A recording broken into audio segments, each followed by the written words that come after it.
Ang kuwentong isasalaysay ko ngayon ay tungkol sa isang hapon na marahil ay hinding-hindi ko malilimutan habang buhay. May mga pangyayari sa buhay na kapag naganap na, saka mo lang maiintindihan na ang pagpapasensya ay may hangganan. Kung masyado ka nang niyuyurakan, darating ang isang punto na hindi mo na kayang magtimpi. At ang hapong iyon, ang araw na narating ko ang pinakahuling hangganan ng aking pagtitiis. Noong araw na iyon, bandang 4:00 ng hapon, kararating ko lang mula sa trabaho nang marinig ko agad ang ingay mula sa sala. May iyakan, may sigawan, at nangingibabaw ang malakas na boses ng biyenan kong babae. Paghakbang ko pa lang sa pinto, natigilan ako sa tanawin sa aking harapan. Sa gitna ng sala, ang hipag kong si Myla ay nakaupo sa sahig, kaharap ang 2 malaking maleta. Gusot ang kanyang damit, sabog ang buhok, at ang kanyang mukha ay basang-basa ng luha na para bang dumaan siya sa isang matinding pagsubok. Ang biyenan ko, si Aling Tess, ay nakapamaywang sa tabi niya at ang mukha niya ay namumula sa galit. Ang asawa ko naman, si Marco, ay nakasandal sa gilid ng mesa, magkasalikop ang mga braso sa dibdib at ang mukha'y walang emosyon na para bang walang kinalaman sa nangyayari. Pagkakita sa akin, agad na humagulgol si Myla, Ate Angela, ang hirap ng buhay ko, ate. Hindi ko pa man maintindihan ang sitwasyon, bumaling na sa akin ang biyenan ko, ang boses niya'y malamig na parang nag-uutos. Dito, natitira si Myla. Ayusin mo ang kwarto para sa kanya. Natigilan ako ng ilang segundo. Ang tingin ko'y nagpalipat-lipat mula sa mga maleta, sa umiiyak na mukha ni Myla, at sa biyenan ko, na punong tanan, dahan-dahan akong nagtanong, anong ibig niyong sabihin sa dito? Mama? Iwinasiwas ni Aling Tess ang kanyang kamay na puno ng pagkainis. Pinalayas na siya ni Richard sa bahay nila. Ang mga lalaki ngayon, walang kwenta, konting away lang, palalayasin na agad ang asawa. Narinig ko iyon at parang nanlamig ang buong pagkatao ko. Alam kong isang linggo, nang usap-usapan ang pambababae ni Myla, mismong ang asawa niya ay tumawag sa akin para ipaliwanag ang lahat, pero kung magsalita ang biyenan ko, para bang ang anak niya ang biktima. Pinilit kong panatilihing kalmado ang tumanya ang aking boses. Pero, Mama, hindi po yata magiging komportable dito.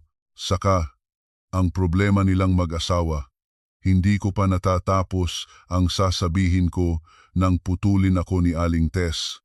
Ang boses niya'y sintalas ng kutsilyo. Ang bahay na ito ay bahay ng anak ko. Kung sino ang gusto kong patirahin dito, wala kang pakialam. Natigilan ako sa sinabi niya. Tinitigan ko siya ng diretsyo, pero nanatili ang pagiging prangka sa mukha niya na para bang iyon ang pinakanatural na bagay sa mundo. Sakto namang lumapit ang asawa kong si Marco at bumaba ang kanyang boses. Kapatid ko, si Myla, Angela, sana maintindihan mo. Humarap ako sa kanya. Sa ilang taon nating pagsasama bilang mag-asawa, ngayon ko lang narinig na kinausap mo ako sa ganyang kasing lamig na tono. Walang paliwanag, walang pakikipag-usap, kundi isang direktang utos na kailangan kong tanggapin. Si Myla, na nakaupo pa rin sa sahig, ay umiiyak habang sumusulyap sa akin. Ang tingin niya ay hindi tingin ng isang taong nagdurusa. Ito'y tingin ng isang taong nag-aabang kung ano ang magiging reaksyon ko. Pinunasan niya ang kanyang luha at nagsalita ng mahina pero sapat na para marinig ng lahat. Bakit ba ang laki ng problema mo, ate? Makikitira lang naman ako ng ilang buwan. Hindi ako sumagot agad. Nakatayo lang ako at nilibot ng tingin ang pamilyar na sala. Ang bawat muwebles, bawat nakasabit na litrato, bawat piraso ng sofa, lahat ng iyon ay mga bagay na pinaghirapan kong bilhin noong lumipat kami dito. Ang bahay na ito, na nagkakahalaga ng mahigit 8 milyong piso, ay halos lahat galing sa ipon ko sa loob ng maraming taon. Pero sa loob ng ilang taon, sa bibig ng pamilya ng asawa ko, palagi itong nagiging bahay ni Marco. Tiningnan ko ang biyenan ko, ang asawa ko, at si Myla na nakaupo sa sahig yakap ang kanyang maleta. Biglang nawalan ng laman ang isip ko.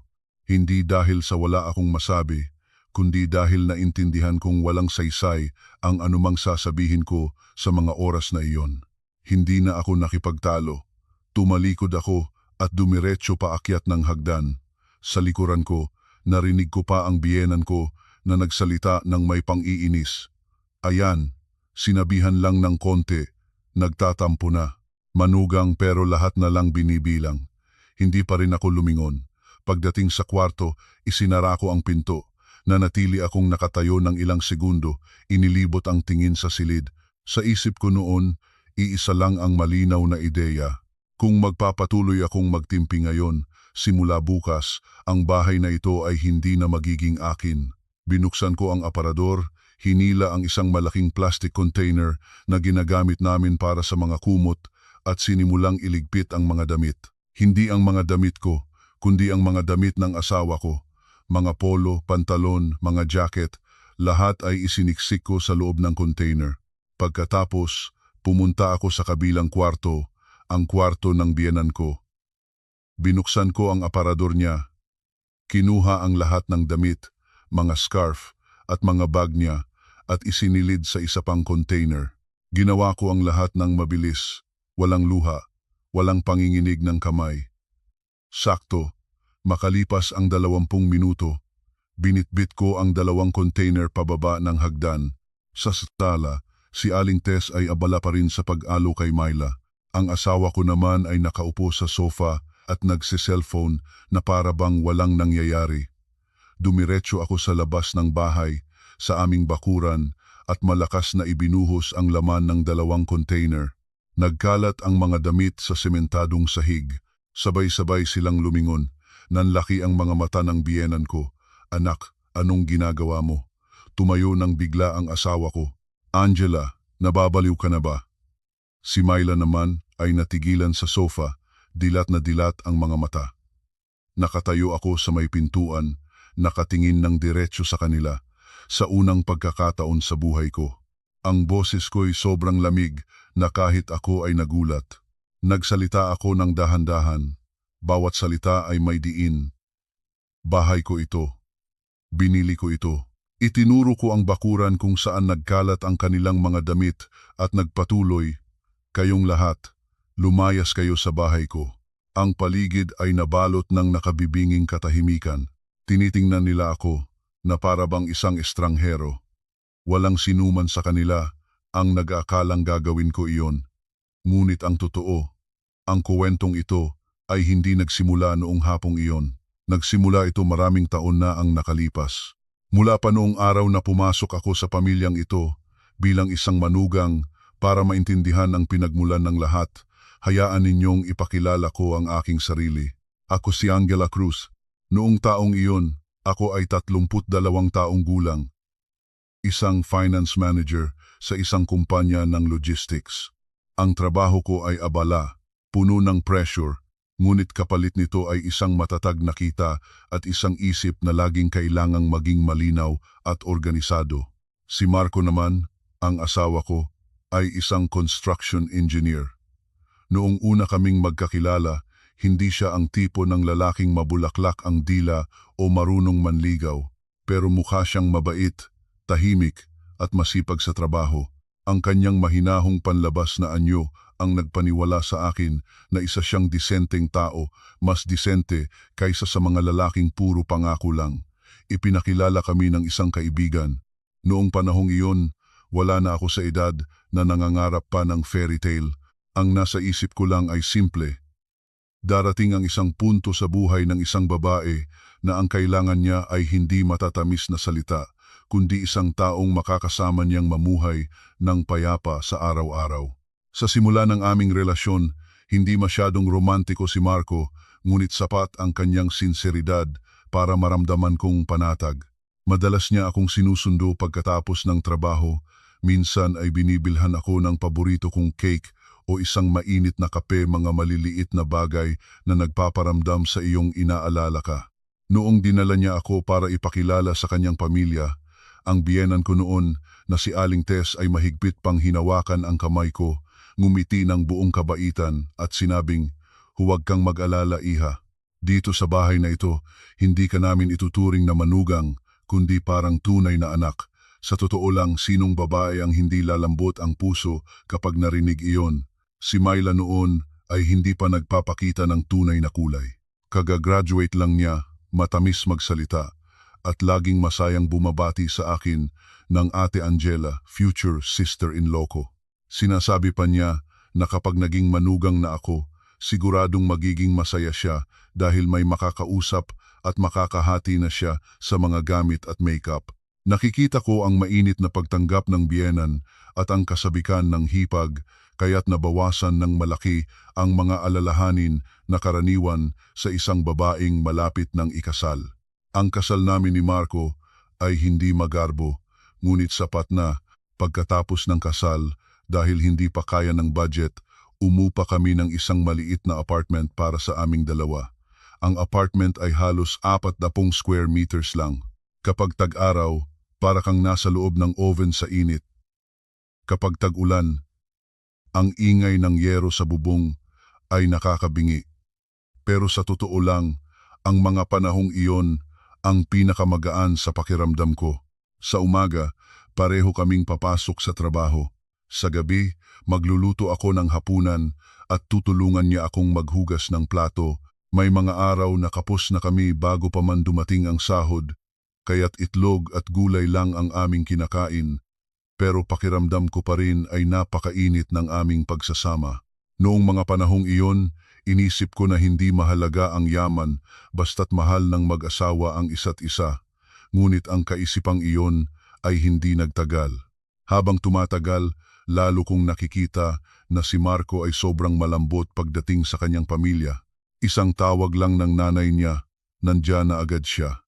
Isang pakiusap lang ng kapatid, gagawin niya kaagad. Samantalang ako, ang asawa niya, ay laging nasa huli ng listahan. Ganoon pa man, noong mga panahong iyon, mahal ko pa rin ang asawa ko at gusto kong gampanan ang papel ng isang mabuting manugang, kaya't madalas kong sinasabi sa sarili ko, hayaan mo na, kung may kailangan ang pamilya niya, tutulong ako hanggat kaya ko. Gusto ni Myla na kumuha ng karagdagang certification para makahanap ng mas magandang trabaho. Tumawag ang biyenan ko. Nagdadramang kapos sila sa pera. Hindi ko natiis, kaya't tahimik ko siyang pinahiram. Tuwing may okasyon tulad ng Pasko o Bagong Taon, ako na ang kusang bumibili ng regalo para sa biyenan ko mula sa mga food supplement, bitamina, hanggang sa makapal na jacket dahil takot akong sumakit ang kanyang balikat tuwing malamig ang panahon. Minsan pa nga, hinawakan ni Aling Tess ang kamay ko sa harap ng mga kapitbahay at buong pagmamalaking sinabi, napakaswerte ng pamilya namin at nagkaroon kami ng manugang na tulad ni Angela. Natuwa ako nang marinig iyon. Sino bang babaeng manugang ang hindi aasa sa ganoong pagkilala? 2 taon pagkatapos ng kasal, dahil na-promote ako sa trabaho, kasama pa ang naipon kong pera at malaking bonus mula sa kumpanya, nagpasya akong bumili ng bahay. Ang desisyong iyon ay pinag-isipan ko ng mabuti dahil hindi maliit na halaga iyon, ngunit naisip kong hindi rin maganda na habang buhay na lang kaming mangungupahan. Gusto ko ng isang disente, maluwag at matatag na tirahan para makapagplano kami ng pangmatagalan. Noong dinala ko si Marco para tingnan ang bahay, nagulat siya. Hindi ito magarbo, ngunit maganda at maayos ang pagkakatayo. Ang subdivision ay tahimik at malapit sa trabaho naming dalawa. Noong araw na pumirma ako sa kontrata, sobrang kaba ko na halos hindi ako nakatulog. Napakasaya ng pakiramdam ko noon, para bang nakagawa ako ng isang matibay na hakbang sa aming buhay mag-asawa. Noong lumipat kami sa bagong bahay, halos ako ang gumastos sa lahat mula sa pagbili ng mga muebles, kurtina, sofa set, lamesa, hanggang sa bawat plato at kubyertos sa kusina. Pagod na pagod ako.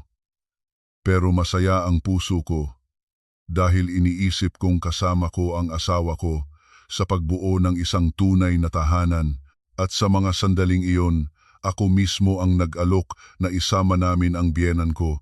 Naaalala ko pa ng malinaw noong sinabi ko ito. Nagulat si Marco. At si Aling Tess naman ay halos maiyak. Hinawakan niya ang kamay ko, nanginginig ang boses. Hindi ko akalain na ganito mo ako kamahal. Anak, Sa edad kong ito, ang magkaroon ng manugang na tulad mo ay sapat na para maging maligaya ako. Si Myla na nakatayo sa tabi niya ay ngumiti rin ng malapad. Masaya na to. May kasama na si Mama at ako rin. Hindi na malulungkot si ate. Naniwala ako na totoo ang lahat ng iyon. Naniwala akong tama ang ginagawa ko. Inisip kong ang pagpapatira sa biyenan ko ay isang gawa ng paggalang, pag-aaruga at isang paraan para mas mapalapit ang pamilya sa isa't isa. Naisip ko pa nga na ang swerte ko dahil mayroon akong pamilya ng asawa na tila napakabait at maunawain.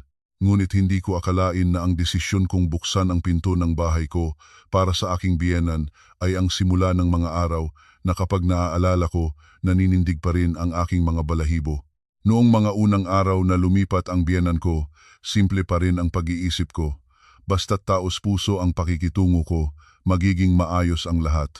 Inayos ko para sa kanya ang pinakamaliwanag na kwarto sa bahay, bumili ng bagong kutsyon at pinalitan ang mga kurtina ayon sa kulay na gusto niya. Sa kusina, naglaan ako ng isang cabinet para sa kanyang mga gamot, mga herbal tea at iba pang madalas niyang gamitin. Sinasabihan ko pa ang sarili ko na kailangan kong maging mas maunawain dahil mahirap para sa isang matanda na iwan ang kanyang nakasanayang lugar para manirahan kasama ng mga anak. Inisip kong kung magiging maingat ako sa aking pakikitungo, mararamdaman niya ang aking mabuting intensyon. Ngunit makalipas lang ang maikling panahon, napansin kong may mga bagay na hindi na tulad ng dati. Sa simula, maliliit na pagbabago lang na kung hindi mo papansinin, madali mong palalampasin. Halimbawa, tuwing may mga kamag-anak na dumadalaw, hindi na sinasabi ng biyenan ko ang bahay ng mga anak ko. Madalas niyang ipapatong ang kamay sa mesa, ngingiti, at sasabihin ng isang pangungusap na sa unang dinig ay normal, pero kung pakikinggan mong mabuti, masakit. Itong bahay na to, binili ni Marco para sa asawa niya. Alam mo na, tayong mga babae, ano bang alam natin sa mga malalaking bagay? Noong una kong narinig iyon, nasa kusina ako at naghuhugas ng prutas. Natigilan ang kamay ko sa gitna ng palanggana. Narinig ko ang bawat salita, pero sinabi ko sa sarili ko na siguro'y sinabi lang niya iyon para hindi mapahiya ang anak niya sa harap ng mga kamag-anak. Maraming ina ang ganoon. Sobrang mahal ang kanilang anak na lalaki kaya't gusto nilang palaging magmukhang magaling. Hindi naman siguro masama ang intensyon. Sinubukan kong isipin iyon sa mas magaan na paraan, ngunit isang beses, 2 beses hanggang sa pangatlo, pang-apat na beses, paulit-ulit niyang sinasabi iyon na para bang naging ugali na. Minsan, idinadagdag pa niya sa isang tono na nagpapatawa sa lahat. Ang swerte nitong si Angela, nakakuha ng asawang masipag kaya nagkaroon ng ganito kalaking bahay. Nakatayo lang ako sa tabi, napipilitang ngumiti. Sa loob-loob ko, hindi galit ang nararamdaman ko, kundi isang pakiramdam ng pagkasakal na mahirap ipaliwanag. Ang bahay na ito, mula sa unang down payment hanggang sa bawat hulog, halos lahat ay galing sa pawis at pagod ko. Ngunit sa ilang salita lang, ang lahat ng pinaghirapan ko ay parang binura at ako'y naging isang taong tagatanggap lang ng biyaya. Kasabay nito, si Myla ay nagsimulang magpakita ng mas madalas sa bahay. Noong una, sabi niya ay makikikain lang ng hapunan para masaya dahil malapit lang ang trabaho niya. Pagkatapos ng ilang araw, nagdala siya ng isang bag ng damit. Sabi niya ay para may pamalit siya. Hanggang sa naging kaswal na sa kanya ang matulog dito dahil pagod na raw siya sa trabaho at ayaw nang mag-drive ng gabi.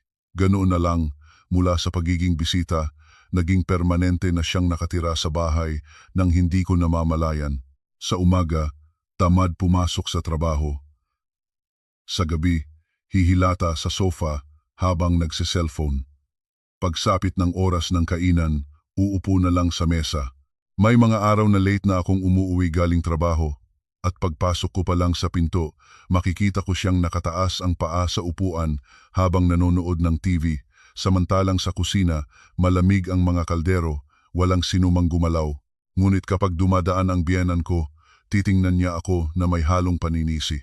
Ang babaeng may pamilya na, dapat marunong mag-asikaso. Kawawa naman ang kapatid mo, pagod galing trabaho, mag-aantay pa ng pagkain. Naririnig ko iyon at parang may bumabara sa lalamunan ko. Malinaw na pareho kaming nagtatrabaho buong araw, mas matindi pa nga ang pressure sa trabaho ko.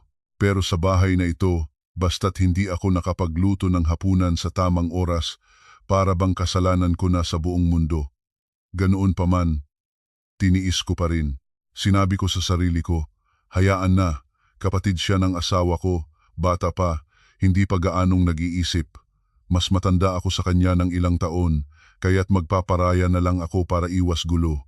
Ngunit habang lalo akong nagpaparaya, lalo naman silang umaabuso. Bawat buwan, ang mga gastusin sa bahay ay halos ako lahat ang sumasalo mula sa pambili ng pagkain, bayad sa kuryente, tubig, internet, mga gamot, at iba pang gastusin na walang sino mang gustong pag-usapan, lahat ay sa bulsa ko napupunta.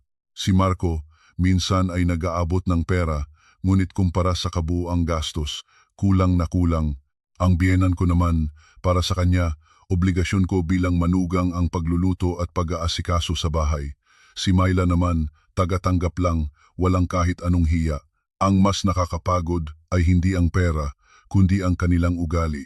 Isang araw, medyo matabang ang luto ko ng sinigang dahil pagod pa ang isip ko galing sa trabaho at iniisip pa ang mga numero. Pagkatikim pa lang ni Myla, sumimangot agad siya. Ibinagsak ang kutsara sa plato at sinabing, "Ate, ang tabang naman ng luto mo. Paano ko kakainin to?" Sinabi niya iyon sa harap ng biyenan ko na para bang ako ay isang katulong na hindi nasarapan ang amo sa luto. Tumingin ako sa kanya, naghihintay ng pagtatanggol mula sa biyenan ko o kahit isang tingin lang na nagsasabing bastos ang ginawa niya. Pero wala. Kalmado lang na kumuha ng isda si Aling Tess at sumang-ayon, "Oo nga, Angela. Pabago-bago na ang luto mo ngayon. Pagod na nga ang anak ko galing trabaho, tapos ganito pa ang kakainin, kawawa naman." Napilitan akong ngumiti, nilunok ang lahat ng sama ng loob. Sa ibang pagkakataon, nang makita kong sobrang taas ng bill ng kuryente at tubig dahil dumami kami sa bahay at laging bukas ang aircon, dahan-dahan kong sinabi kay Myla, "May trabaho ka na naman, Myla. Baka pwede kang mag-ambag kahit konti para sa kuryente at tubig. Hindi naman malaki, para lang gumaan-gaan ang gastusin ko." Sinabi ko iyon ng mahinahon, walang intensyong maningil ng malaki. Iniisip ko lang na mas maganda kung magiging malinaw kami sa isa't isa. Ngunit kinahapunan, pag-uwi ko, nakaupo na ang biyenan ko sa sala, ang mukha ay sobrang seryoso. Si Myla ay nakaupo sa tabi niya, nakasimangot, at nagkukunwaring nasasaktan. Pagkakita sa akin, agad na nagsalita ang biyenan ko. "Magkapatid na sila, pero binibilangan mo pa. Gaano ba kalaki ang nakakain niya sa'yo para singilin mo?"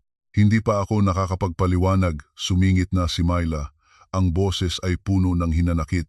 "Hindi naman ako nakikitira sa'yo, ate, para sabihin mong pabigat ako. Sobrang nasaktan ako sa sinabi mo. Nakatayo lang ako roon, pinapanood ang mag-inang nagtutulungan. Sa puso ko, may halong pait at panlalamig. Ang pinakamasakit ay hindi ang maling pagkakaintindi, kundi ang pananahimik ng asawa ko." Si Marco ay nakaupo sa gilid ng sofa. Narinig ang lahat mula simula hanggang dulo, ngunit isa lang ang sinabi niya, "Hayaan mo na, Angela, maliit na bagay lang, pinapalaki mo pa." Maliit na bagay para sa kanya. Ang pagod ko, ang hirap ko, ang pakiramdam na binubuhay ko ang buong bahay, nang walang pagpapahalaga, lahat ng iyon ay maliit na bagay lang. Noong gabing iyon, habang nakahiga sa aming kwarto, hindi ako makatulog. Nagsimula kong mapagtanto na sa sarili kong bahay na nakapangalan sa akin, ako pa ang kailangang mag-ingat sa bawat salita at kilos. Samantalang sila, malayang gawin ang gusto nila. Napakahirap ng pakiramdam na iyon, para kang isang bisita sa sarili mong tahanan. Ganoon pa man, pinilit ko pa ring magtimpi. Inisip kong lahat ng pamilyang magkakasama sa iisang bahay ay may hindi pagkakaunawaan, lalo na sa pagitan ng biyenan at manugang o hipag. Kung dahil lang sa ilang salita at pera ay papalalakihin ko pa ang issue, mas magiging mahirap ang aming pagsasama. Sinubukan kong maniwala roon. Hanggang sa isang araw, hindi sinasadyang narinig ko ang isang bagay na nagtanim ng kakaibang pagdududa sa aking isipan.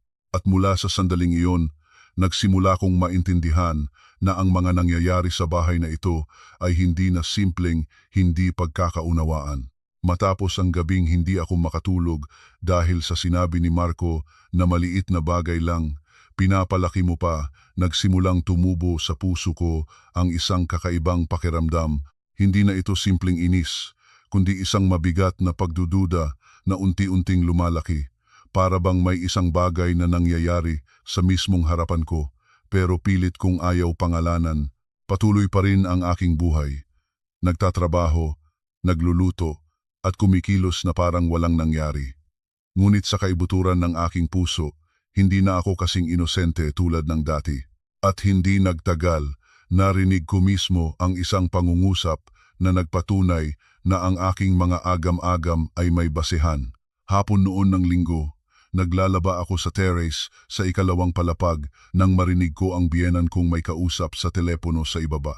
Ang boses niya ay malakas at puno ng pagmamayabang, malayong malayo sa malungkot na tono na ginagamit niya sa akin araw-araw. Sa simula wala akong balak makinig, pero noong papasok na ako, narinig ko siyang tumawa ng malakas. Oo, itong bahay na to, nakapangalan sa anak kong si Marco. Mabait lang talaga siya sa asawa niya, kaya hinahayaan niyang si Angela ang mag-asikaso ng ilang maliliit na bagay. Alam mo na, tayong mga babae, ano bang alam natin sa pagpapatakbo ng bahay? Natigilan ako, ang kamay kong may hawak na sipit ay nanigas sa ere. Narinig ko ang bawat salita ng malinaw. Ang bahay na ito, mula sa pagpirma ng kontrata hanggang sa pagkuha ng titulo, ako ang direktang gumawa ng lahat. Ang pangalan sa titulo ng lupa ay pangalan ko. Ang mga papeles ng utang, mga resibo ng bayad, mga bank statement lahat ay maingat kong itinago sa file cabinet sa aking home office. Sa madaling salita, sa legal man o sa aktwal na paraan, walang anumang kalabuan sa pagmamay-ari ng bahay. Gayunpaman, ipinagmamalaki ng biyenan ko sa mga kamag-anak na ang bahay ay nakapangalan sa kanyang anak. At ako, isa lang daw akong taga-asikaso ng maliliit na bagay. Nanlamig ang buong katawan ko. Hindi dahil sa nasaktan ako sa isang kasinungalingan, kundi dahil ang kasinungalingang iyon ay naglantad ng kung ano ang tunay na nasa isip niya sa matagal na panahon. Lumalabas na sa mata niya, walang halaga ang lahat ng aking pinaghirapan. Lumalabas na matagal na niyang itinakda sa kanyang isipan na ang bahay na ito, sa huli, ay dapat mapunta sa kanyang anak. Nang gabing iyon, pagkatapos ng hapunan, hinintay kong kaming dalawa na lang ng biyenan ko ang maiwan sa kusina bago ako dahan-dahang nagtanong. Ayaw kong gumawa ng gulo at lalong ayaw kong mauwi ito sa pagtatalo. Marahan akong nagtanong, Mama, kaninang hapon po, narinig kong sinabi ninyo kay tita na nakapangalan daw po kay Kuya Marco ang bahay na ito. Baka po nagkamali lang kayo ng pagkakasabi, kasi po, ang titulo ng bahay ay nakapangalan sa akin. Ang biyenan ko, na nag-aayos ng gulay, ay bahagyang natigilan bago tumingala sa akin. Walang bakas ng pagkataranta. Ngumiti lang siya ng bahagya. Isang ngiti na mas nakakapanindig balahibo kaysa sa direktang mura.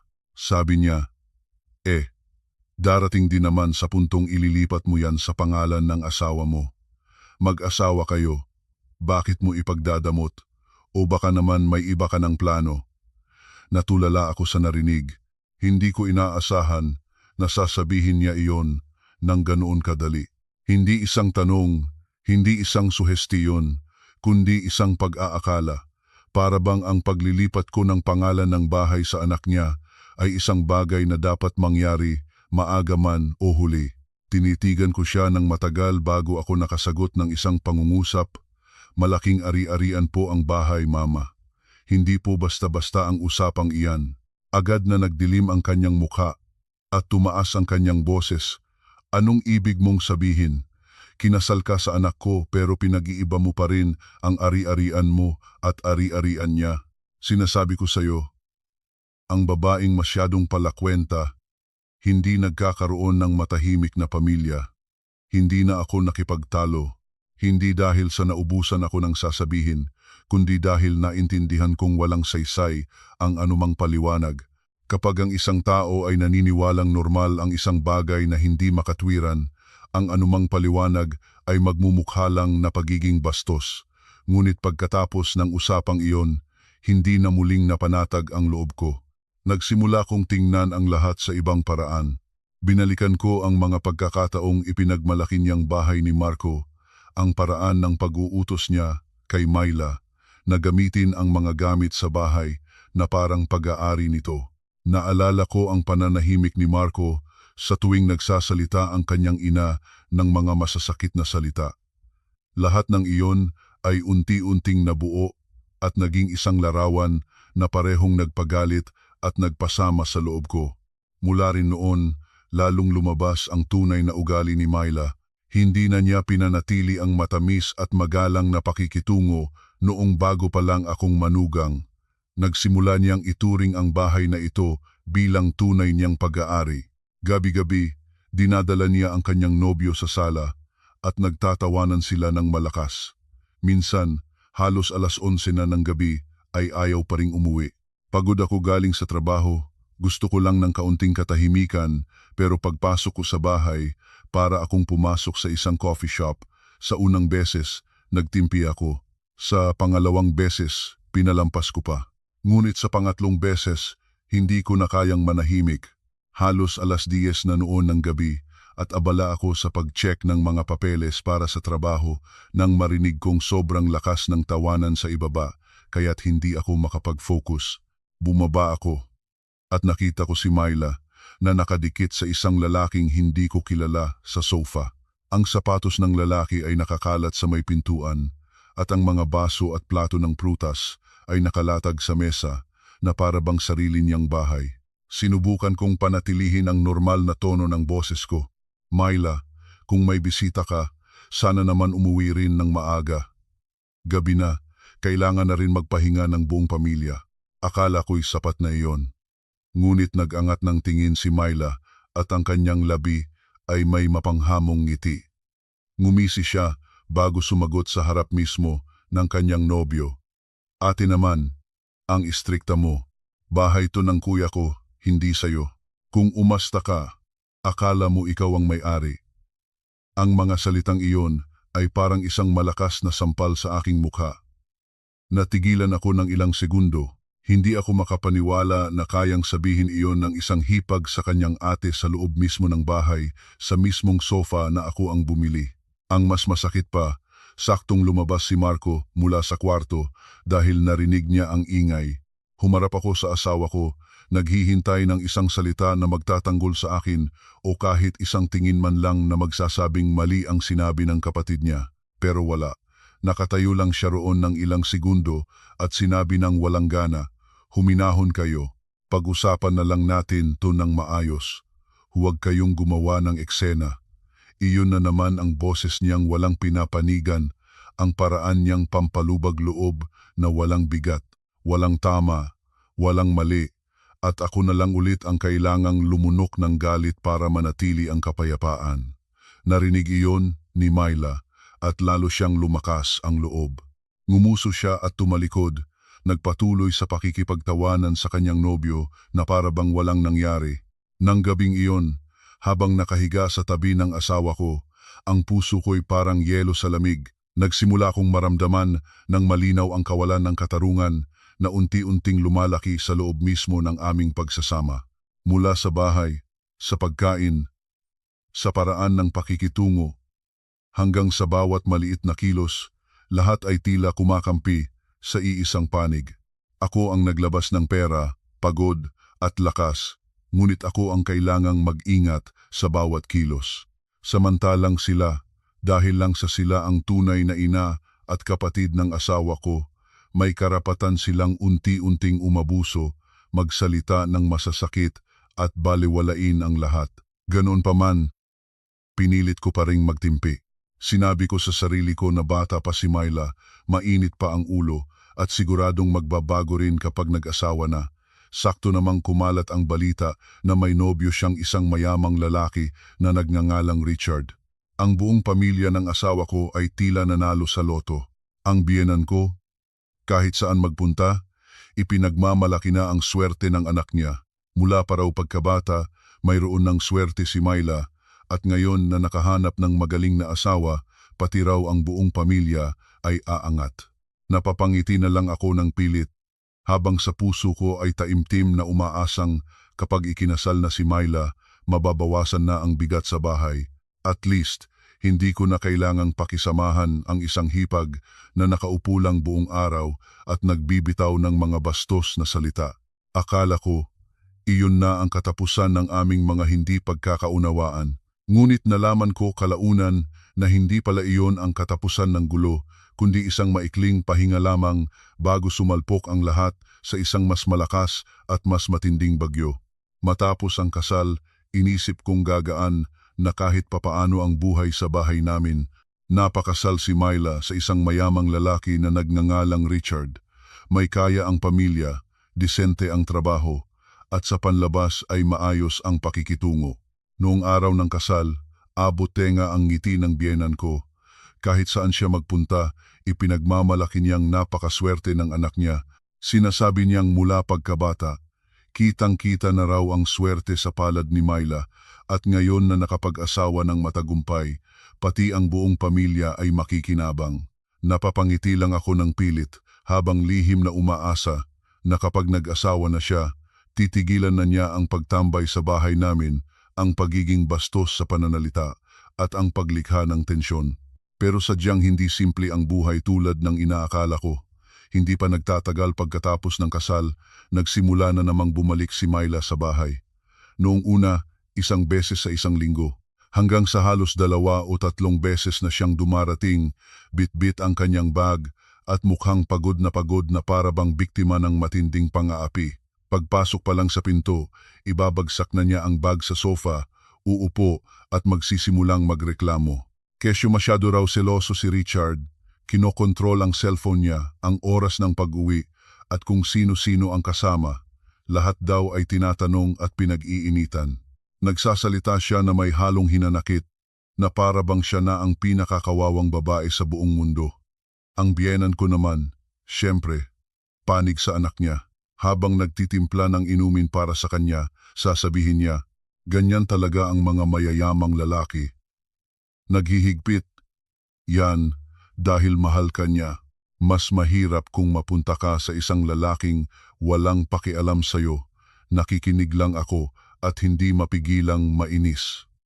Anong klasing pagmamahal iyon na halos araw-araw ay umuuwi ang asawa sa bahay ng magulang, pero nanahimik na lang ako. Ayaw kong makialam sa problema ng mag-asawa at lalong ayaw kong magsalita at mapagbintangan pang naninira. Ngunit habang tumatagal, sa bawat pag-uwi ni Myla para magreklamo, lalo kong nararamdaman na may mali. Kung magkwento siya, parang siya ang biktima, pero ang paraan ng pagsasalita niya, ang kislap ng panlalamang sa kanyang mga mata, at ang pagmamadali niyang sagutin ang telepono palayo sa amin ay nagbibigay sa akin ng pagdududa. Minsan, habang kumakain kami, umilaw ang cellphone niya, napasulyap lang ako at nakita ko ang isang kakaibang pangalan ng lalaki. Hindi ko pa man nababasa ng maigi, mabilis niyang itinago ang cellphone at biglang nagbago ang kanyang ekspresyon. Wala akong sinabi, ngunit sa puso ko, mayroon ng lumalaking alinlangan. Tanging ang biyenan ko lang ang bulag na kumakampi sa kanyang anak. Sinasabi pa niya sa harap namin ni Marco, maganda ang anak ko. Natural lang na maraming humahabol sa kanya. Dapat matutong magparaya si Richard dahil swerte na siya at nakuha niya si Myla. Narinig ko iyon at nanlamig ang aking likod.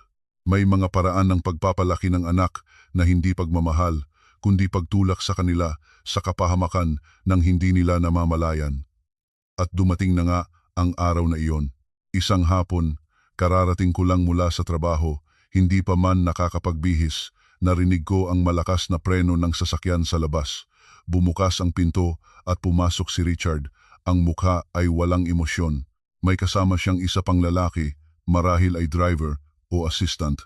Ang kanyang anyo noon ay ibang-iba sa mga pagkakataong nakita ko siya sa kasal o sa mga okasyon.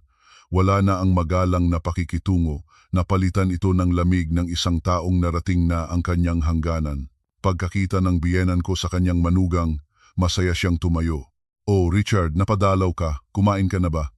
Ngunit hindi sumagot si Richard. Dumiretso siya sa mesa sa sala, kinuha mula sa kanyang bag ang isang tumpok ng litrato at malakas na inihagis sa mesa. Nagkalat ang mga litrato sa harap naming lahat. Napatingin ako at parang nanikip ang dibdib ko. Sa mga litrato, si Myla ay nakayakap at nakikipaghalikan sa isang hindi kilalang lalaki sa lobby ng isang hotel.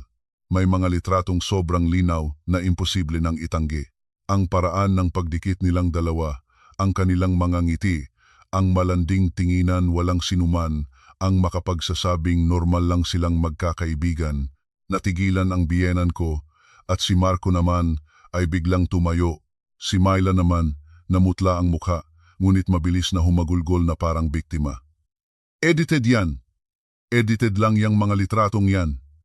Sinisiraan mo ako." Tiningnan siya ni Richard, ang mga matay sobrang lamig. Dahan-dahan siyang nagsalita. Bawat salita ay parang bumabagsak sa sahig. 3 beses nakitang pinagbigyan, 3 beses. Natahimik ang buong kwarto. Patuloy pa ring nagmamaktol si Myla, umaagos ang luha. At ang biyenan ko, nagsimulang magwala, itinuturo ang kanyang manugang. "Sinong nakakaalam kung saan galing yang mga litratong yan? Sa panahon ngayon, ang daling mag-edit.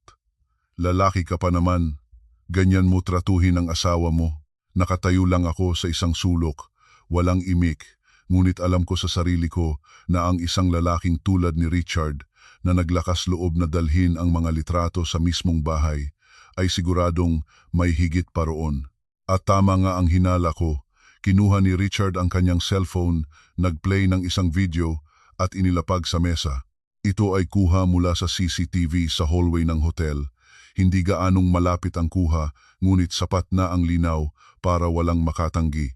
Si Myla at ang lalaki ay magkaakbay na pumasok sa isang kwarto. Matagal bago sila lumabas. Hindi na ito isang litrato na pwedeng sabihing edited. Ito ay isang video may oras, lugar at buhay na ebidensya. Pagkakita ni Myla, parang nanlambot ang buong katawan niya. Susubukan pa sana niyang magsalita, ngunit nanginginig ang kanyang mga labi at wala nang lumalabas na salita. Pinatay ni Richard ang cellphone, tumingala at tiningnan kaming lahat bago magbitaw ng isang maikling pangungusap. Maghihiwalay na kami. Nang marinig iyon ng biyenan ko, para siyang nabaliw. Sumugod siya at nagsimulang magmura. "Hindi ka ba marunong magpatawad? Kung nagkamali man siya, dapat pag-usapan ninyo ng pribado. Bakit kailangan mo pang ipahiya ng ganito?"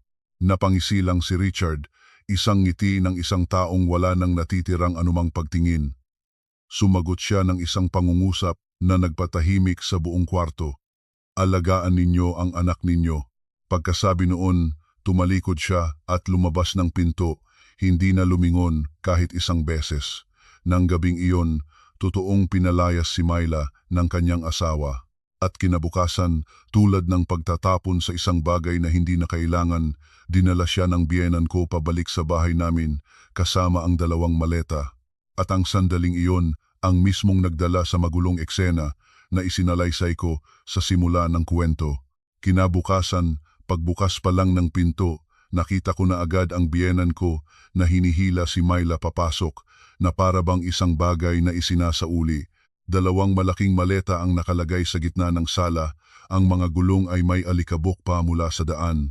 Si Myla naman, ganoon pa rin ang itsura, maga ang mga mata, sabog ang buhok at nanginginig ang mga labi na para bang siya ang pinakakawawang nilalang sa mundo. Ngunit kakaiba, habang tinitingnan ko ang kanyang kaawa-awang anyo, wala akong maramdamang awa. Siguro dahil mula pa kagabi, hindi maalis sa isip ko ang sinabi ni Richard, "Alagaan ninyo ang anak ninyo." Kailangan bang itulak ang isang tao sa sukdulan para makapagsabi ng ganoon kalamig na salita sa sarili niyang asawa? Pagkalapag ko pa lang ng bag sa sofa, itinuro na ng biyenan ko ang 2 palapag. Ang boses niya'y parang naguutos sa isang katulong. Ayusin mo agad ang opisina sa itaas para kay Myla. Nahihirapan siya, dapat magtulungan kayo bilang magkapatid. Tumingala ako sa kanya. Hindi ako nagulat sa sinabi niya, ngunit ang paraan ng pagsasalita niya ang nagpanlamig sa akin. Walang tanong, walang pakikipag-usap, at lalong walang anumang respeto. Nagsasalita siya na para bang sa kanya ang bahay na ito at ako'y isang utusan lang. Tiningnan ko siya ng diretsyo at sumagot ng maikli, opisina ko po yon. Walang pwedeng gumalaw doon. Hindi malakas ang boses ko, ngunit sapat na para marinig nilang lahat. Natigilan ang biyenan ko. Marahil ay hindi inaasahan na sasagot ako ng ganoon kaprangka. Sanay na siyang tuwing magtataas siya ng boses, mananahimik na lang ako. Siguro inakala niyang ganoon din ang mangyayari ngayon, pero hindi na. Sumingit agad si Myla. Habang hinihila ang damit ng nanay niya, sumisinghot-singhot siya, umaagos ang luha na sa tingin ko'y peke. Pinalayas na nga ako ng asawa ko. Ate, itataboy mo pa rin ba ako? Huwag ka namang ganyan kasama. Humarap ako sa kanya. Ang boses na iyon, ang paraan ng pag-iyak na may halong paninisi, nakakainis pakinggan. Kung totoong wala na siyang mapuntahan, dapat ay may kahit kaunting hiya o pakiusap man lang sa kanyang mga mata. Pero kay Myla, ang nakikita ko lang ay isang pagiging palaban na binalot sa luha. Hindi pa ako nakakasagot nang magsalita si Marco. At tama nga ang hinala ko, hindi siya pumanig sa akin. Tiningnan niya ako na may halong paninisi. Ang boses ay seryoso na para bang siya ang nasa tama. Bakit ba ang sama ng ugali mo? Kapatid ko yan. Ang mga salitang iyon ay parang isang sampal. Natigilan ako ng ilang segundo.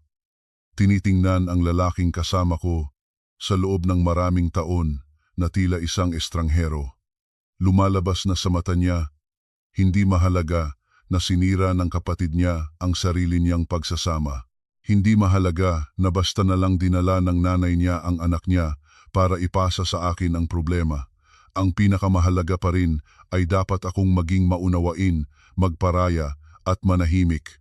Ang respeto para sa akin, lumalabas na hindi kailanman umiral.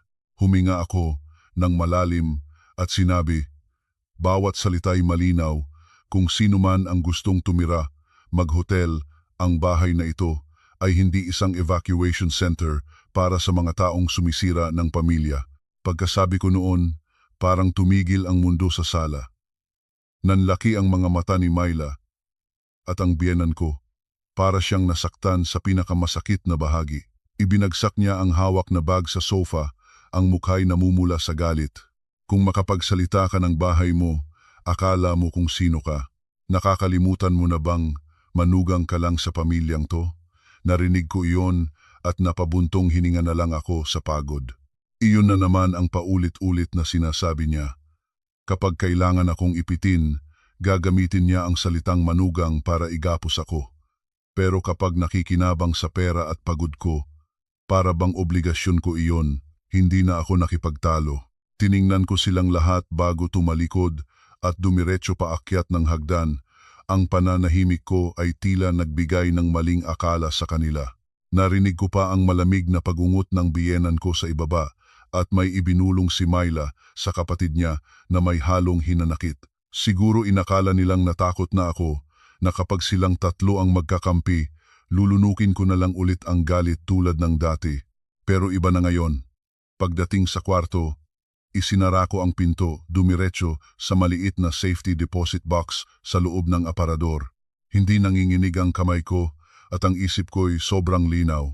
Binuksan ko ito at inilabas ang lahat ng dokumento ng bahay mula sa kontrata ng pagbili, mga resibo, bank statement ng bawat hulog, hanggang sa mga resibo ng pagpapagawa, pagpapakabit ng kusina, pagpapalit ng sahig, at pag-aayos ng kuryente. Lahat ay nasa loob ng isang asul na folder na palagi kong itinatago ng maigi. Umupo ako sa mesa, binuklat ang bawat pahina.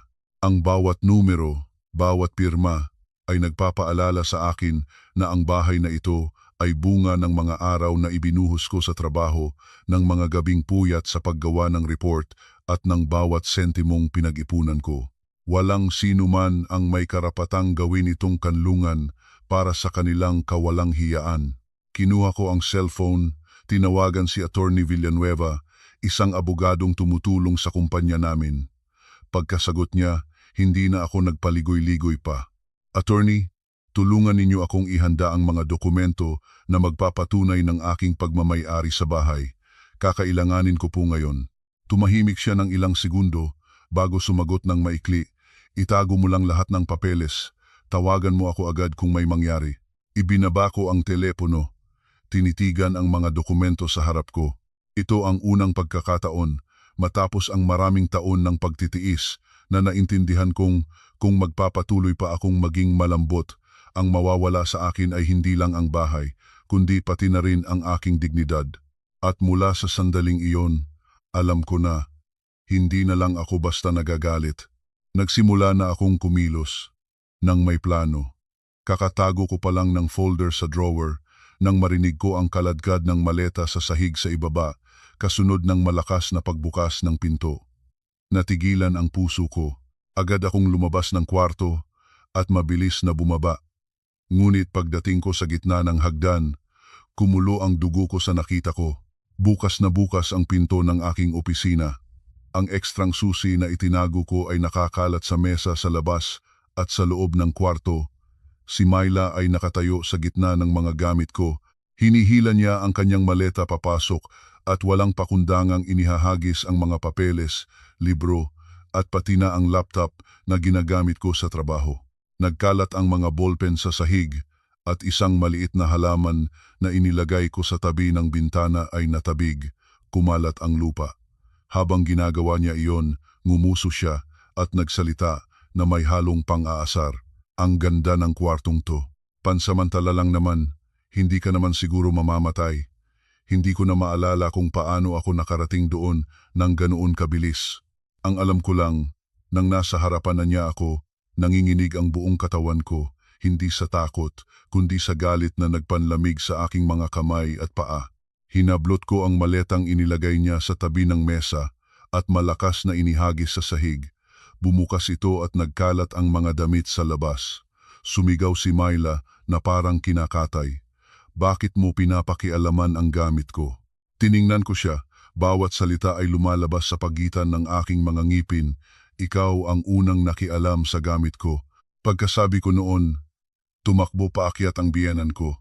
Sumugod siya at humarang sa harap ng anak niya na parang isang inahing manok na nagpoprotekta sa kanyang sisiw.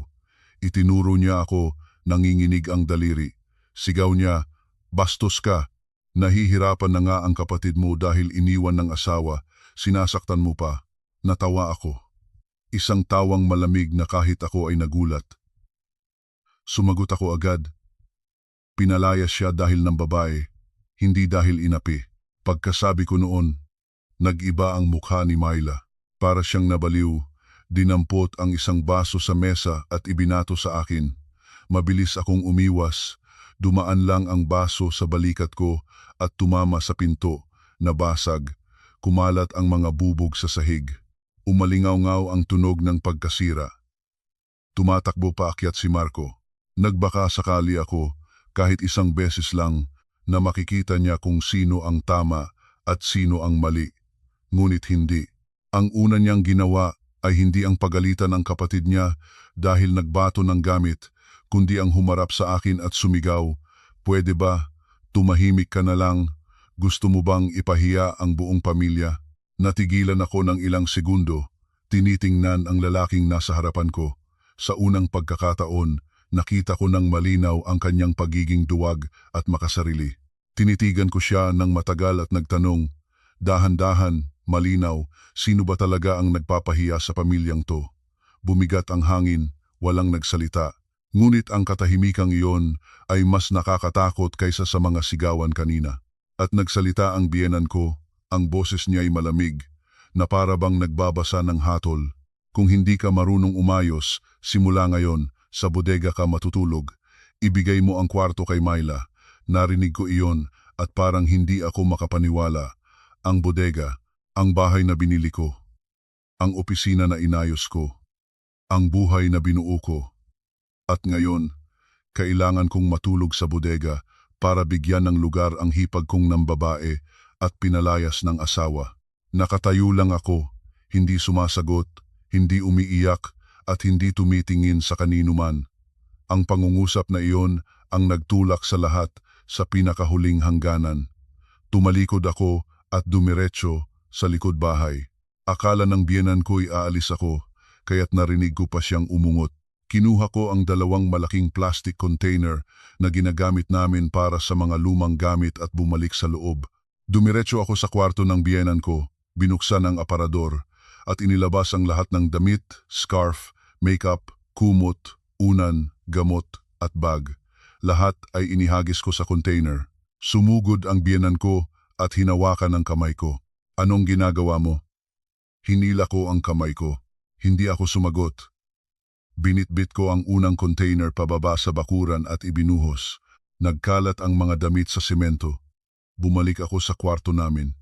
Nakatayo pa rin si Marco na parang poste. Marahil ay hindi makapaniwala na gagawin ko iyon.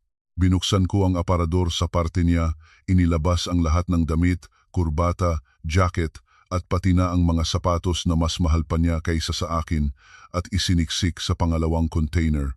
Noon lang siya natauhan at sinubukang pigilan ako. Angela, nababaliw ka na ba? Tinabig ko ang kamay niya. Hindi ako sumigaw, sinabi ko lang, oo, nababaliw na ako ngayon dahil sawa na ako. Binitbit ko ang pangalawang container sa bakuran at ibinuhos sa tabi ng mga gamit ng nanay niya. Sumigaw si Myla. Diyos ko, nababaliw na si ate. Kuya Marco, Mama, nababaliw na talaga siya. Sumugod ang biyenan ko sa bakuran habang nagmumura. Si Marco naman, nakatayo sa may pinto, putlang-putla. Tinitingnan nilang tatlo ang nagkalat na damit sa bakuran at pagkatapos ay sa akin na para bang isang ibang tao. Ngunit ako lang ang nakakaalam, hindi ako nababaliw. Sa wakas, tumigil na akong maging pipi sa sarili kong bahay. Sa gitna ng bakuran, ang mga damit ng biyenan ko at ni Marco ay nagkalat sa sementadong sahig. Ang mga polo ay nakapatong sa mga scarf. Ang ilang mga bag ay gumulong hanggang sa may gate. At ang isang pares ng sapatos na katad ni Marco ay nakatiwangwang sa tabi ng paso ng halaman. Ang eksena ay sobrang gulo na. Kung may tagalabas na makakakita, aakalain nilang may naganap na matinding away o nakawan. Ang biyenan ko ang unang natauhan. Sumugod siya sa gitna ng bakuran at habang pinupulot ang isa niyang damit, sumigaw siya ng pagkalakas-lakas. Angela, nababaliw ka na ba? Nababaliw ka na nga ba talaga? Nakatayo ako sa may pintuan, hindi bumababa at hindi rin sumasagot agad. Pumasok ako ulit sa loob, dumiretso sa aking opisina, binuksan ang drawer, kinuha ang folder na inihanda ko kanina at muling bumaba. Hanggang sa mga sandaling iyon, hindi ko maintindihan kung bakit napakakalmado ko. Iyon siguro ang kapanatagan ng isang taong naitulak na sa dulo, kaya't wala nang kinatatakutan. Nakatayo ako sa may pintuan, hawak ang mga dokumento at ang boses ko'y kasing lamig ng yelo. Basahin ninyong mabuti. Ang titulo ng bahay na ito ay nakapangalan sa akin. Bawat isang bloke dito ay binayaran ng pera ko. Napatingala ang biyenan ko. Ang mukha niyang namumula. Sa galit ay biglang natigilan na para bang may sumakal sa kanya. Narinig iyon ni Marco at agad na lumapit. Marahil ay may balak na agawin ang mga papeles mula sa kamay ko na para bang kapag naitago niya ang mga iyon ay maglalaho na rin ang katotohanan. Ngunit mabilis akong umatras, tinitigan siya ng diretso at idiniin ang bawat salita. Manahimik ka. Kung gusto ninyong pag-usapan ang pera, ngayon natin linawin lahat. Binuksan ko ang folder. Kinuha ang isang tumpok ng bank statement na minarkahan ko na ng pula at inihagis sa mesa sa labas. Nagpatong-patong ang mga papel, ngunit malinaw pa ring nakikita ang bawat numero. Itinuro ko iyon. Ang boses ko'y pantay ngunit matigas. Ang down payment, ang mga hulog, ang pambili ng gamit, ang pagpapaayos ng bakuran, ang pagpapagawa ng kusina, ang bayad sa buwis at paglilipat ng pangalan lahat galing sa account ko. Gusto ninyo bang basahin ko isa-isa? Nakatitig ang biyenan ko sa mga papel, kumikibot ang kanyang mga labi ngunit walang masabi. Makalipas ang ilang sandali, nauutal siyang nagsalita. Pero asawa mo si Marco. Agad ko siyang pinutol. Hindi ko na siya binigyan ng pagkakataong kumapit sa pamilyar na katwirang iyon. Ang asawa ko, nag-ambag ng eksaktong 600,000 piso. Ako, naglabas ng mahigit 8 milyon. Gusto ninyong gawing tirahan ng anak ninyo ang bahay ko. Nagpaalam ba kayo sa akin? Pagkasabi ko noon, parang tumigil ang hangin. Si Myla, hindi na nagsisigaw, ng bastos tulad kanina. Mabilis siyang nag-iba ng tono, at muli na namang tumulo ang luha, nanginginig ang mga balikat, at nagmukhang kaawa-awa. Ate, wag mo namang palakihin to. Makikitira lang naman ako pansamantala. Humarap ako sa kanya. Wala nang kahit anong paggalang. Itinuro ko siya. Ang boses ko'y sintalas ng kutsilyo.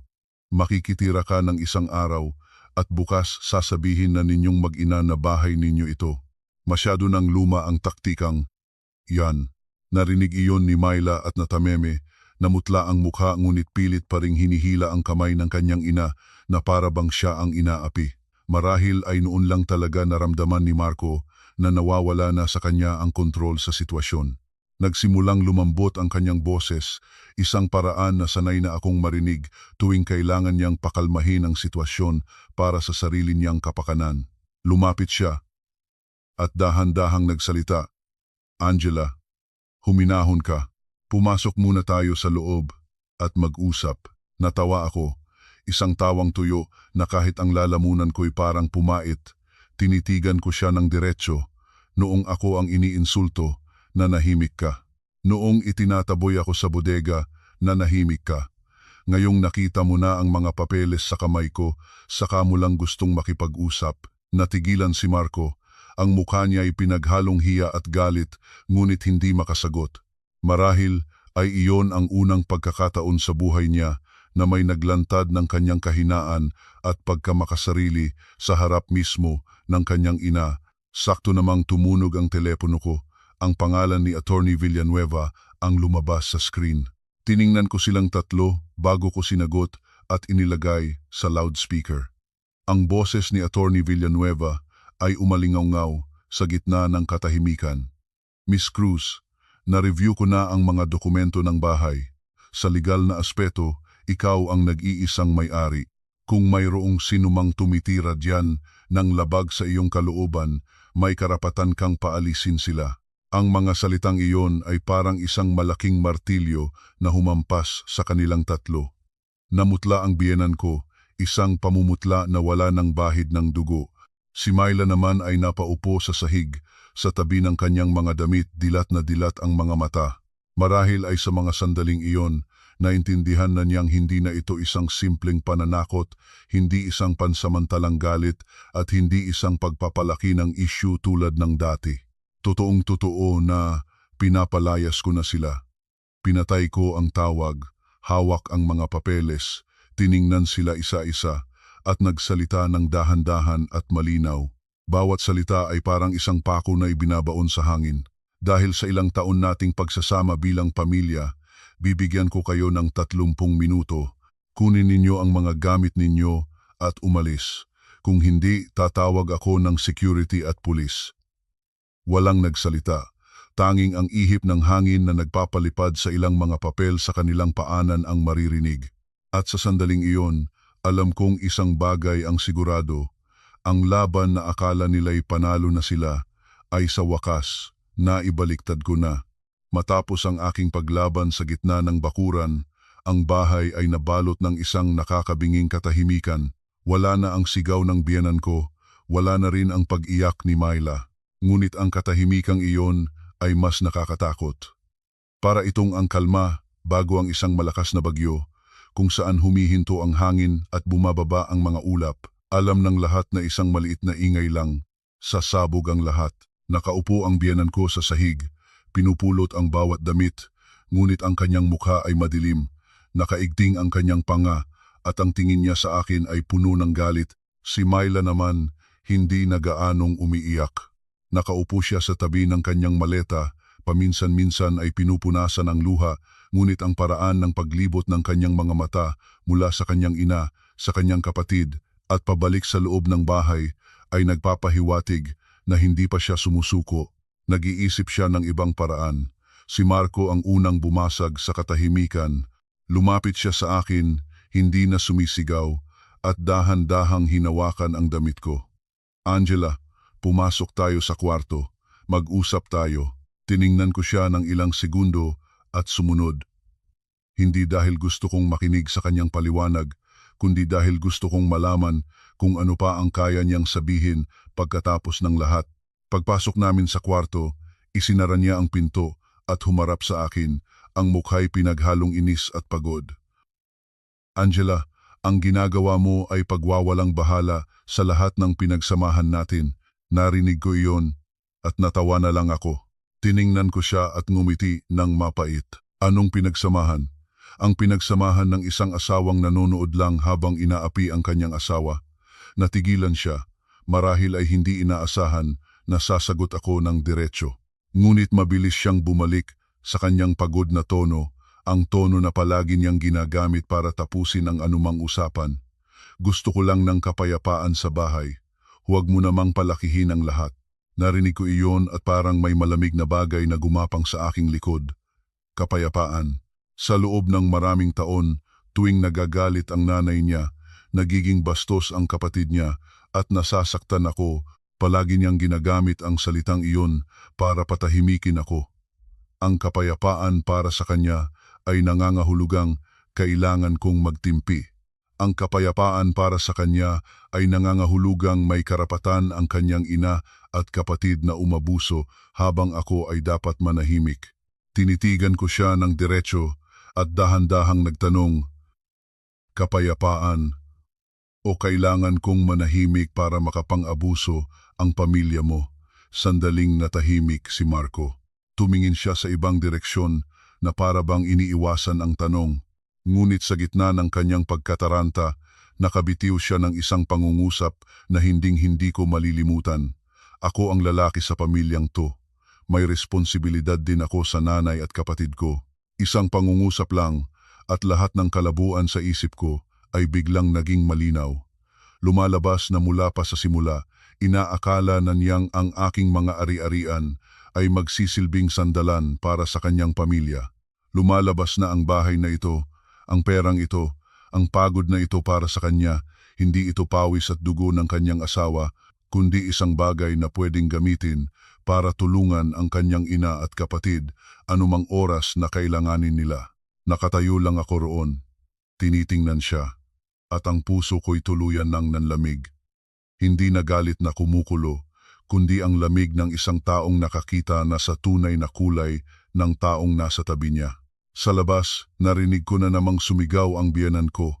Ang babaeng makasarili, iiwanan din yan ng asawa. Narinig ko iyon ng malinaw, ngunit hindi na ako nasaktan.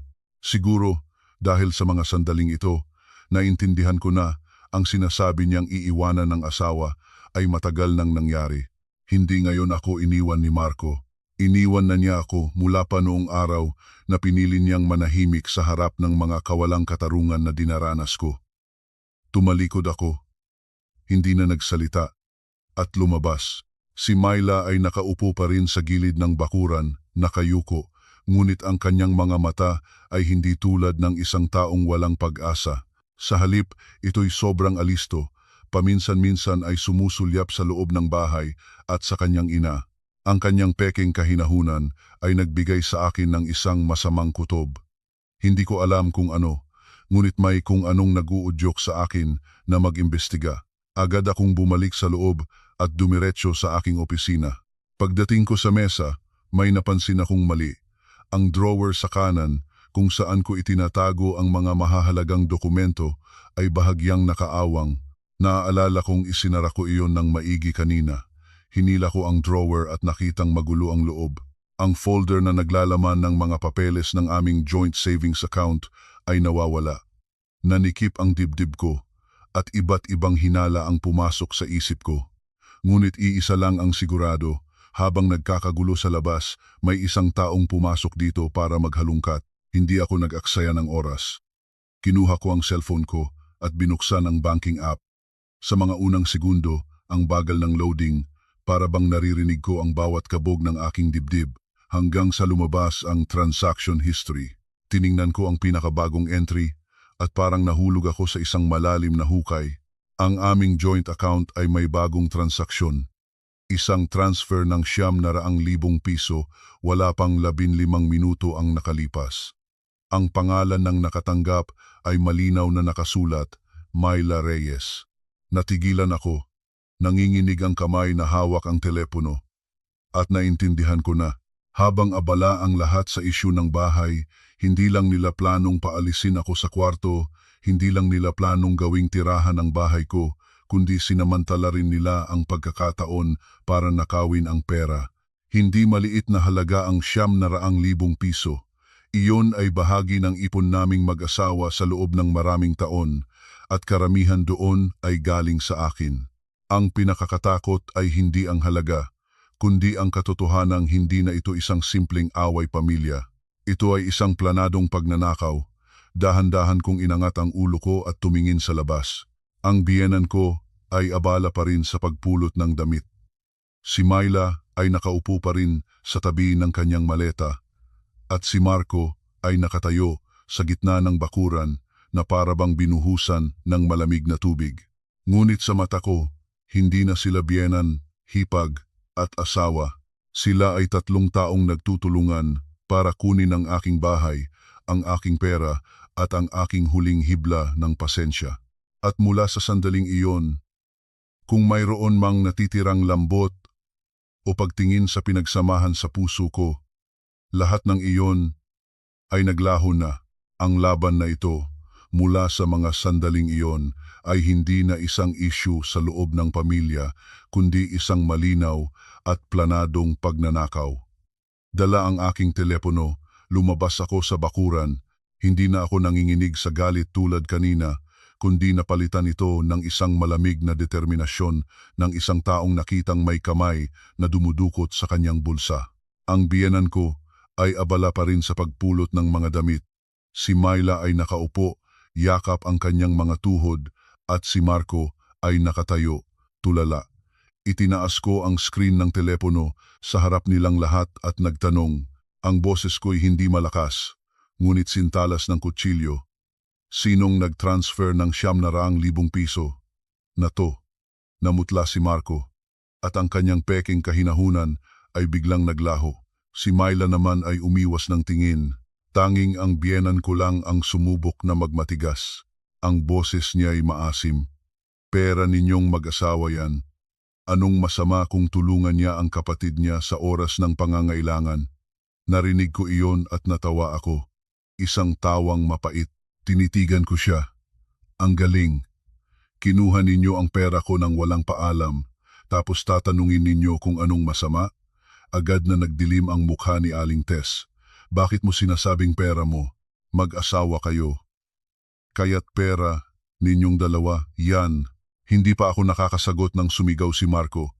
Sa unang pagkakataon ay inilabas ang tunay na kulay na matagal na niyang itinatago. Pera nating dalawa, yan.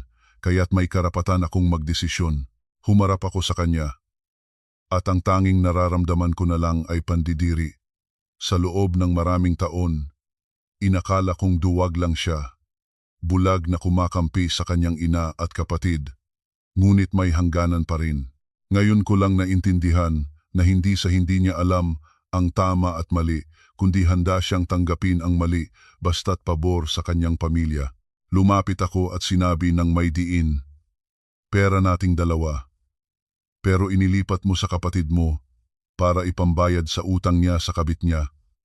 Pagkasabi ko noon, nagulat si Myla, napatingin din ang biyenan ko, at si Marco ay natigilan na parang sinampal. Hindi nila inaasahan na alam ko ang tungkol doon. Ang kanilang pananahimik ang nagsabi ng lahat. Ang totoo, kagabi, akala ko noong unay nagkamali lang siya ng send, ngunit nang pakinggan ko, naintindihan kong sadya niya iyong ipinadala sa akin. Sa recording, malinaw ang boses ni Richard, pagod ngunit malamig. Sinasabi ko to sa'yo para malaman mo, Hindi lang ng babae si Myla. Kumuha pa siya ng pera mula sa kumpanya ko para gastusan ang lalaking yon. Hindi maliit na halaga. Pinapaimbestigahan ko na lahat. Kung gusto ninyong alagaan siya, bahala kayo. Pero huwag ninyong hayaang isama niya kayo sa pagbagsak. Noong narinig ko iyon, natulala ako. Hindi ko akalain na kaya niyang gawin iyon, pero inisip ko pa rin na problema na nila iyon. Hanggang sa matuklasan ko ang nawawalang 700,000 piso at doon ko naunawaan ang lahat. Tiningnan ko silang tatlo. Ibig sabihin, ang pagdala ninyo sa kanya dito ay hindi para patirahin, kundi para gawing taguan ang bahay ko at ang pera ko. Gagawin ninyong pambayad utang niya. Masyado ninyong pinagplanuhan. Dalhin siya dito. Pilitin akong magbigay ng kwarto, nakawin ang pera, at unti-unting angkinin ang bahay. Tama ba? Agad na tumanggi ang biyenan ko. Nagsisinungaling ka. Wala akong alam diyan. Hindi na ako nakipagtalo. Binuksan ko ang telepono, pinindot ang recording, at inilagay sa loudspeaker. Mula sa telepono, narinig ang ingay kanina, kasunod ng boses ni Myla na bumubulong sa kanyang ina. Mama, pilitin mo lang si ate para lumambot, tapos kumuha pa tayo ng pera para pansamantalang pambayad ko. Pagkatapos, narinig ang sagot ni Aling Tess. Hindi gaanong malinaw, ngunit sapat na para maintindihan na pinag-uusapan nila ang pera ko na para bang kanila. Ito ay isang recording na hindi ko sinasadyang makuha, pero mukhang tadhana na mismo ang naglalantad ng lahat. Pagkatapos ng recording, namutla si Myla. Ang biyenan ko, natulala, at si Marco, sa halip na ipagtanggol ang kanyang ina, ay napasigaw sa kapatid niya. Bakit ka kasi nagsalita sa telepono? Isang pangungusap lang, at nabunyag ang lahat. Kung hindi totoo ang lahat, dapat ay sinabi niyang, sinoong nagsabi niyan? Kasinungalingan yan. Pero hindi, nag-aalala lang siya dahil nabuking ang kanilang plano. Narinig ko iyon, at hindi ko na kailangan ng anumang paliwanag, sobrang linaw na ng lahat. Umatras ako at tinawagan ang bangko. Ang boses ko'y kalmado. Ako ang co-owner ng account. Opo. Hinihiling kong i-freeze pansamantala ang joint account dahil sa isang kahina-hinalang transaksyon, posibleng pagnanakaw. Pagkatapos kong ibigay ang impormasyon, kinumpirma ng bangko na ititigil nila ang mga malalaking transaksyon. Pagkababa ng tawag, tinawagan ko agad si Attorney Villanueva. Attorney, ihanda ninyo ang kaso para sa pagnanakaw. Kung hindi maibabalik ang pera ngayong araw, itutuloy ko. Sandaling natahimik ang abogado bago sumagot.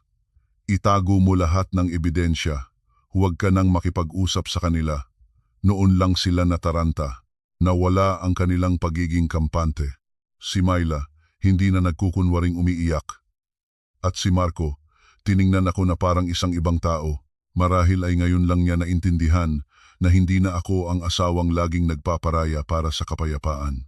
Ngunit alam kong ang mga taong tulad ni na Aling Tess at Myla, kapag naiipit, lalong nagiging mapanganib. Kung hindi nila makukuha ang gusto nila, hahanap sila ng paraan para hilahin ang iba pababa. Pababa na ang araw. Ang mga huling sinag ng liwanag ay tumatama sa nagkalat na mga damit. Tinitingnan ko silang tatlo at alam kong isang bagay ang sigurado.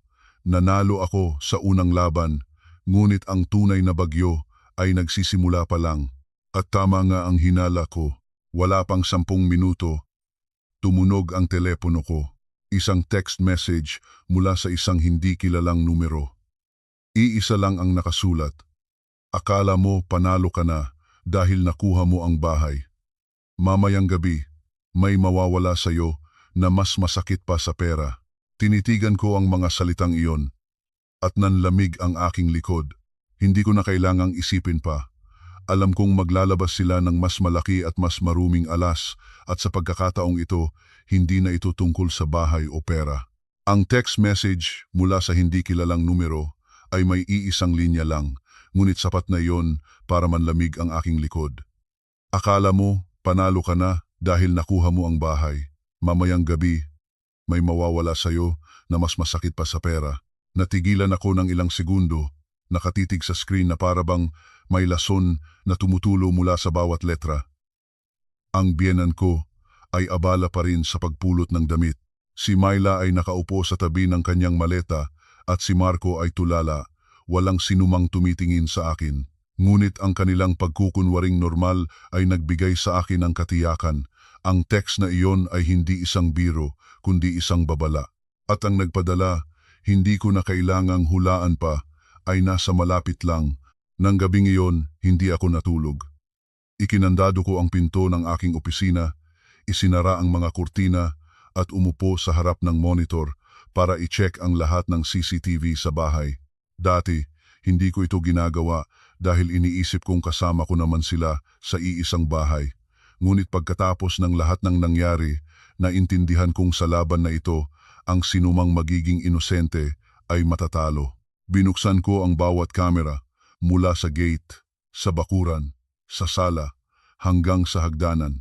Pagdating sa kamera sa ikalawang palapag, natigilan ako. Ang anggulo ng kamera ay bahagyang naiba, sapat lang para hindi makita ang tapat ng aking opisina. Malinaw na may gumalaw dito, hindi aksidente, kundi sinadya. Huminga ako ng malalim, pinipilit na manatiling kalmado. May kutob akong may maruming plano silang gagawin. Agad kong tinext si Attorney Villanueva, sinabing may nag-iba sa anggulo ng CCTV. Tumawag siya agad at nagbilin. Mula ngayon, huwag kang mag-isa kasama nila sa isang saradong lugar. Lahat ng gagawin mo, siguraduhing may ebidensya.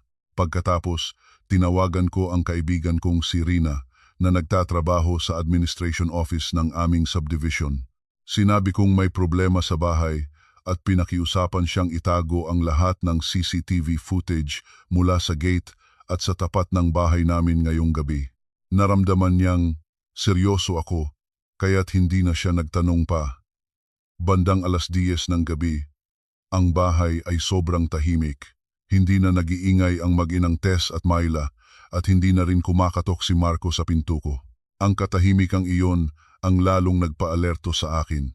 Nakaupo ako sa loob ng kwarto, patay ang ilaw maliban sa isang maliit na lamp at inihanda ang lahat, telepono, susi, mga dokumento at isang voice recorder. Sakto. Pagtingin ko sa orasan, isang malakas na sigaw ang umalingaw-ngaw mula sa ibaba. Diyos ko, ang pera at alahas ko nawawala, ninakaw.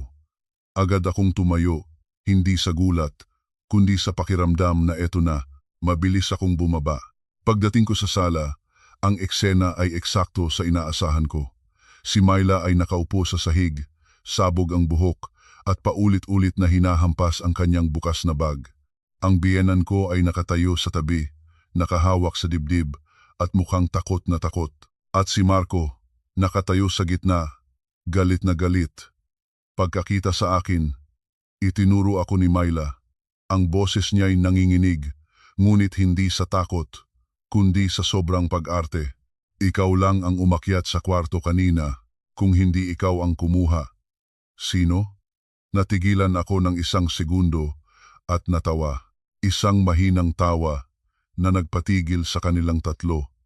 Dahil sa sandaling iyon, naintindihan ko na ang kanilang plano. Hindi nila ako kayang talunin sa katwiran, sa legal na paraan, o sa pag-iyak, kaya't pinili nila ang pinakamaruming paraan, ang gawin akong magnanakaw. Agad na sumabat ang biyenan ko. Alam ko na, ang babaeng gahaman sa pera, siguradong may masamang balak. Sa umaga, nagkukunwaring mabait, pero sa gabi, lumalabas ang tunay na kulay. Hindi pa ako nakakasagot nang lumapit si Marco, hindi nagtanong, hindi nag-imbestiga at sumigaw, Angela, sumosobra ka na, ilabas mo yan. Tiningnan ko siya, hindi na nasasaktan, kundi nandidiri. Dahan-dahan akong nagtanong, naniniwala kang nawalan ang kapatid mo, pero hindi mo man lang inisip na baka pinagbibintangan lang ang asawa mo? Hindi siya natinag. Lalo pang lumakas ang iyak ni Myla, sinasabing may dala siyang mga alahas, 2 piraso ng ginto at halos 200,000 piso. Ngayon daw, ay wala na. Umiiyak siya na para bang ninakaw ko ang buong kayamanan niya. Narinig ko iyon at hindi na nakipagtalo. Sinabi ko lang, tumawag tayo ng pulis. Natigilan silang tatlo. Inaasahan nilang magpapanik ako, magpapaliwanag at matatakot sa eskandalo. Hindi nila inaasahan na ako mismo ang mag-aalok na tumawag ng pulis. Kinuha ko ang telepono sa harap nila at sinabi, "Hello, gusto kong i-report na may nagbibintang sa akin ng pagnanakaw at gusto kong imbestigahan ang lugar." Ang aking kahinahunan ang nagpabago sa kanilang mga mukha, ngunit nagpatuloy pa rin sila sa kanilang pag-arte. At alam ko na, mula sa sandaling ito, hindi na ito isang away pamilya. Pinili nila ang pinakamaruming paraan. Gusto nilang sirain ang aking dangal. At kapag umabot na sa ganito, wala na akong iiwanang daan para makaatras pa sila. Mabilis na dumating ang mga pulis at security ng subdivision. Pagbukas pa lang ng pinto, agad na nag-iba ang mukha ni Myla. Mula sa pagiging kalmado kanina, bigla siyang humagulgol na para bang totoong-totoo. "Sir, pinalayas na nga po ako ng asawa ko. Tapos pagdating ko dito, ninakaw pa po ng hipag ko ang mga dala kong pera at alahas. Ang biyenan ko, hindi rin nagpahuli." Umiiyak siya habang sinasabing sakim ako at sinamantala ang kahinaan ng hipag ko. Nakatayo lang ako at pinakinggan ang lahat. Isang pulis ang nagtanong sa akin, "Pumapayag po ba kayong inspeksyonin namin ang mga kwarto para malinawan ang lahat?" Agad akong sumagot, "Oo, inspeksyonin ninyo lahat. Ang kwarto ko, ang kwarto ng asawa ko, ang kwarto ng biyenan ko, at pati na ang mga gamit ni Myla." Pagkasabi ko noon, nagulat si Myla. Inakala niyang tatanggi ako. Nagpatuloy ang pag-i-inspeksyon. Pagdating sa opisina ko, ako mismo ang nagbukas ng pinto. At tama nga, sa loob ng isang drawer, may nakitang isang pulang supot ng alahas. Sumigaw agad ang biyenan ko. "Ayan na, sabi ko na nga ba." Si Myla umiyak ng malakas. At si Marco, sa likod ko, narinig kong nagngangalit ang mga ngipin. Ngunit hindi ako nagpanik. Tiningnan ko ang supot at nagtanong, "Sir, bago ninyo buksan, yan may napansin po ba kayong kahit anong marka sa kandado?" Tumingin ang pulis at doon, may nakitang isang bagong gasgas. Ang drawer na, yan, nilak ko kaninang hapon. May pumilit na buksan yan para ilagay ang supot na yan diyan. Sabi ko, kung ako ang magnanakaw, bakit ko itatago sa isang nakalak na drawer na may halatang marka ng puwersahang pagbukas? Pagkasabi noon, ipinakita ko sa pulis ang CCTV footage na nasave ko kanina.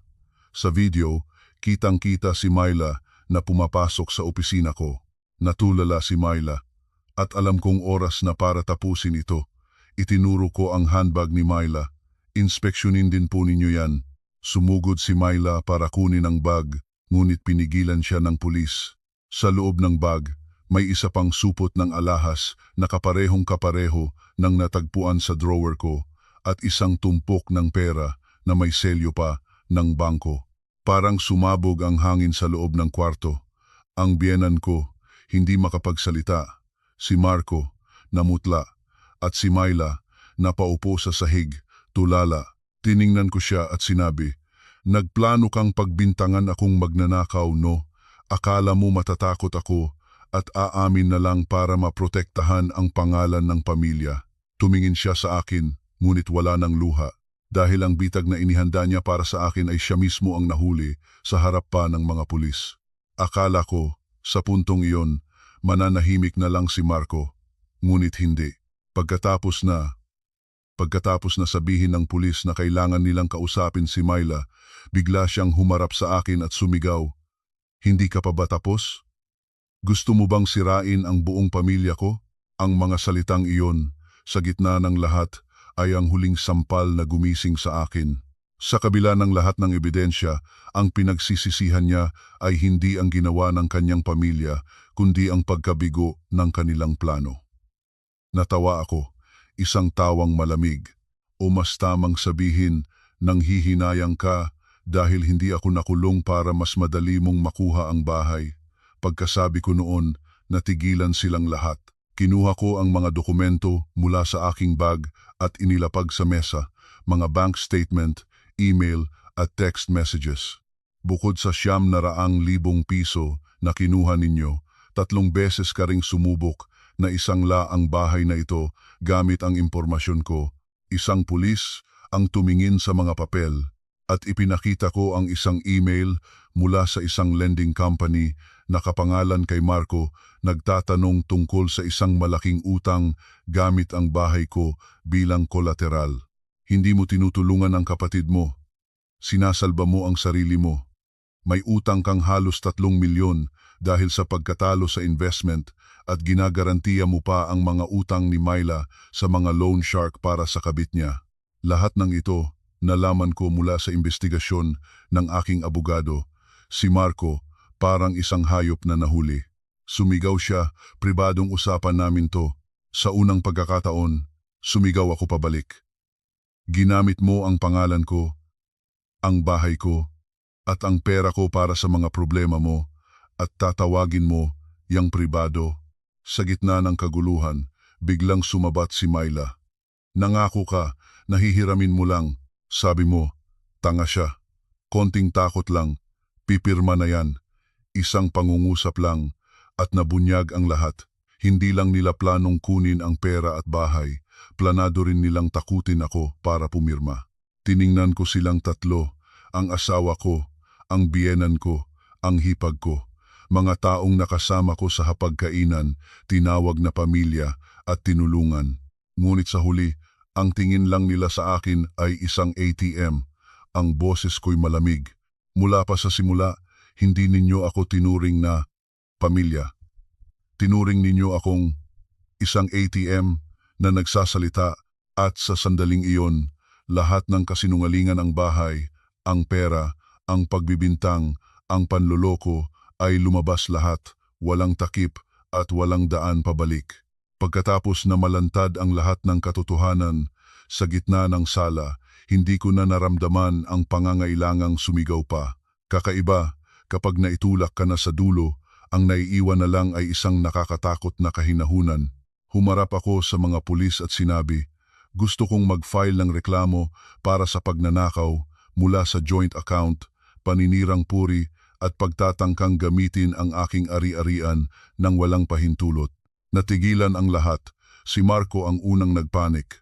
Lumapit siya at hinawakan ang braso ko. Angela, pakiusap. Huwag mo nang palakihin to. Pag-usapan natin, hinila ko ang braso ko. Noong itinutulak ninyo ako sa bodega, inisip ninyo ba na lumalaki na ang problema? Hindi siya makasagot. Bigla namang nag-iba ang tono ng biyenan ko. Anak, pamilya tayo. Ayusin natin to ng pribado. Natawa ako. Noong pinagbibintangan ninyo akong magnanakaw, inisip ninyo ba ang pagiging pamilya? Hindi ko na sila hinintay pang magsalita. Tinawagan ko si Rina, si Attorney Villanueva at isang locksmith. Pumunta kayo dito ngayon. Kailangan ko ng mga saksi habang pinapalitan ko ang lahat ng kandado ng bahay. Humarap ako sa kanila. Bago maghating gabi, gusto kong wala na kayo dito. Kung hindi, ipapa-escort ko kayo palabas. Umiyak si Myla. Sa pagkakataong ito'y totoo na. Lumuhod siya at humawak sa damit ko. Ate, kahit isang gabi lang, tiningnan ko siya. Ang pagtataksil mo sa asawa mo, desisyon mo yan. Ang pagbibintang sa akin, iyon ang nagtulak sa'yo sa hukay. Walang tutulong sa'yo. At si Marco, biglang lumuhod sa harap ko. Kung noon, baka nadurog ang puso ko. Pero ngayon, pandidiri ang naramdaman ko. Hindi dahil sa pagsisisi, kundi dahil sa takot na mawalan ng bahay at pera. Mali ako. Bigyan mo ako ng isa pang pagkakataon. Bumulong ako, hindi mo ako iniwan ngayon. Matagal mo na akong iniwan, noong pinili mo silang kampihan. Dumating ang locksmith, si Rina, at si Attorney Villanueva. Sa harap nilang lahat, pinalitan ko ang lahat ng kandado. Ang mga gamit nila ay inilabas, sa pagkakataong ito'y legal at may mga saksi. Paglabas ng biyenan ko, sinabi niya, magsisisi ka. Tiningnan ko siya. Ang pagsisisi ko, hindi ko pa nakikita. Pero ang sayo, nasa labas na ng gate. Tumingin siya sa kanyang anak, nabaon sa utang at sa kanyang anak, nasira na ang pangalan at namutla. Isinara ko ang gate. Sa unang pagkakataon sa loob ng maraming taon, naging tahimik ang bahay. Ngunit sa gitna ng katahimikang iyon, alam kong isang bagay ang sigurado. Ang pagsasama namin ay tuluyan nang namatay ng gabing iyon. Kinaumagahan, pinirmahan ko ang divorce papers. Hindi na ako nanginginig, hindi na nasasaktan. Pagod na pagod lang. Idinagdag ko ang lahat ng ebidensya. Dahil sa mga ito, napilitang isauli ni Marco ang 900,000 piso. Ang mga pinagkakautangan niya ay nagsimula na ring maningil. Si Myla, hinahabol na rin ng dating asawa para sa perang ninakaw niya. Ang kabit niya, naglaho na. Ang biyenan ko, mula sa pagiging mapagmataas, ngayon ay kasama na ng mga anak niyang nakatira sa isang maliit na inuupahang apartment. Sabi ng iba, nanalo raw ako, pero sa totoo lang walang saya sa tagumpay na ito. Masakit, parang pagputol sa isang bahagi ng iyong katawan. Pero iyon ang sakit na kailangan para mailigtas ang sarili mo. Pagkatapos ng ilang araw, nilibot ko ang bahay. Ang lawak, ang katahimikan. Inayos ko ang mga gamit, nilinis ang bawat alikabok, lalo na sa drawer kung saan nila itinago ang alahas. Habang nililinis ko iyon, naintindihan kong hindi lang bahay ang naisalba ko, kundi ang aking dignidad. Nakatanggap ako ng text mula kay Marco, humihingi ng isa pang pagkakataon. Tinitigan ko iyon at naaalala ang mga araw na masaya pa kami. Pero naintindihan kong ang pinanghihinayangan ko ay hindi na siya, kundi ang panahong nasayang sa maling tao. Binura ko ang text. Isang umaga, nakatayo ako sa labas. Pinagmamasdan ang pagsikat ng araw. Naalala ko ang sinabi ko, lumayas kayo sa bahay ko. Marahil para sa iba, malupit ako. Pero alam kong kung hindi ko ginawa iyon, unti-unti nila akong sisirain hanggang sa wala nang matira. Hindi ako ipinagmamalaki ang ginawa ko. Walang babaeng gustong maranasan ito. Ngunit gumaan ang pakiramdam ko dahil sa wakas, hindi ko na itinataboy ang sarili ko palayo sa sarili kong buhay. May mga panahong akala natin ay nagsasakripisyo tayo para sa pamilya, ngunit ang totoo, pinapabayaan natin ang ating sarili. At kapag matagal mo nang pinabayaan ang iyong dignidad, iisipin ng iba na normal lang iyon. Pagkatapos ng gabing iyon, natutunan ko, hindi lahat ng kasama mo sa bahay ay pamilya. Minsan, ang pinakamabuting magagawa mo ay ang kampihan ng sarili mo. Ang kwento kong ito ay hindi para na magyabang o magturo. Sana lang, kung may nakikinig na dumaranas din ng ganito, maintindihan nilang hindi mali ang magpasensya. Ngunit kapag ang pagpapasensya ay umaabot na sa puntong kinukuha na ang iyong bahay, pera at dangal, hindi na iyon sakripisyo. Iyon ay pagpapahirap sa sarili. At tayong mga babae, marami na tayong pinagdaanan. Minsan, kailangan din nating mahalin ang ating sarili.